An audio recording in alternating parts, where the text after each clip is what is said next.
এখনো তো ইন্দ্রর কোনো খবর পাচ্ছি না। মহলের এদিকটায় বেশি সারা শব্দও পাওয়া যায় না, লোকজনও আসে না। আমি তো বুঝতেই পারছি না যে ফুলকির মৃত্যুটা আদেও ঘটেছে কিনা। আমি আমি নিজেও ওখানে যেতে চাইছি না। ম্যাডাম, এত চিন্তা করবেন না। যে বিষটা দিয়েছি না, ফুলকি তা হজম করতে পারবে না। এক্ষুনি গুড নিউজ এলো বলে, বুঝলেন?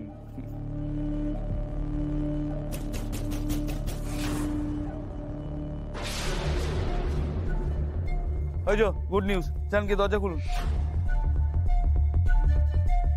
হে তো ইন্দ্র, এসো। ইন্দ্র, কি খবর? হ্যাঁ, ফুলকিকে হাসপাতালে নিয়ে যাওয়া হয়েছে তো? আর হাসপাতাল ম্যাডাম, হাসপাতাল, ডাক্তার, বুদ্ধি কেউ কিছু করতে পারবে না। ফুলকির বংশ শেষ। অংশুদা, তোমরা কোন কোন জায়গায় সার্চ করবে? আগে সুড়ঙ্গগুলো ভালো করে চেক করব। আচ্ছা, রাজবাড়িতে একটা গুম ঘর আছে না, যেখানে ছোট রাজাবাবুকে লুকিয়ে রাখা হয়েছিল? ম্যাডাম, ওইসব জায়গা কিন্তু ফুলকি অলরেডি দেখেছে। সেখানে কেউ নেই। দেখেছে? I see. আচ্ছা, আমাকে একটা কথা বলো, ছোট রানীমার বাপের বাড়ি থেকে পুষ্প দিদি নামে কেউ একজন এসেছে পুজোর কাজ করতে? হ্যাঁ, কলা বউ স্নানের সময় সম্পূর্ণ ফোন করেছিল। ছোট রানী তাকে চেক করতে দেন। এই ভদ্র মহিলা কোথায়? মানে তাকে কি একবার ডেকে কথাবার্তা বলা যেতে পারে? পুষ্পমাসি? না না, ওনাকে সন্দেহ করার তো কোনো কারণ নেই। দেখো অংশুদা, উনি প্রতি বছরই আমাদের বাড়িতে আসেন, কিন্তু এবছর এসে ওনার শরীরটা হঠাৎ করেই খারাপ হয়ে গেছে, তাই মা ওনাকে কোনো কাজ করতে দেয়নি। অংশুদা, আমার মনে হয় তুমি প্লিজ পুজোটা হতে দাও, কারণ আমাদের রাজবাড়িতে একটা মান সম্মান আছে। বলো, এলাকায় লোকজন যদি জানতে পারে যে এই পুজোর মধ্যে পুলিশ এসে আমাদের বাড়িতে সার্চ করছে, তাহলে তো মানে ব্যাপারটা তো ঠিক হবে না, তাই না? দেখো আদিত্য, তোমার কথা শুনতে আমরা বাধ্য। এই মুহূর্তে এখানে তোমাদের কনসেন্ট ছাড়া পুলিশ কোনো রকম কোনো স্টেপ নিতে পারে না। কিন্তু জানো তো, আমার ভয় একটাই। আমার মনে হচ্ছে যে দেরি না হয়ে যায়, আবার কোনো অঘটন না ঘটে যায়।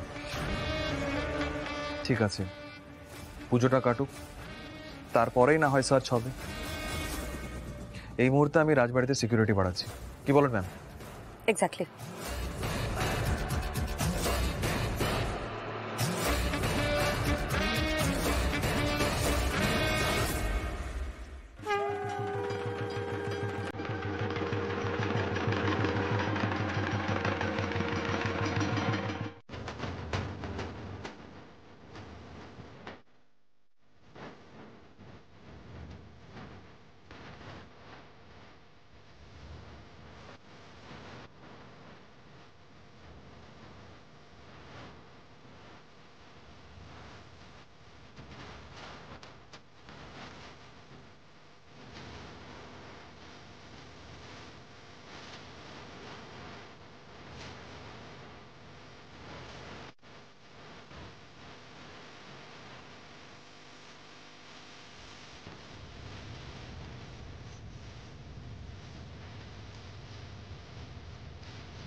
আকাশ কুসুম ইচ্ছের ফাটল বুঝিয়ে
এদিকে ঘন্টার আওয়াজ কোথা থেকে হচ্ছে?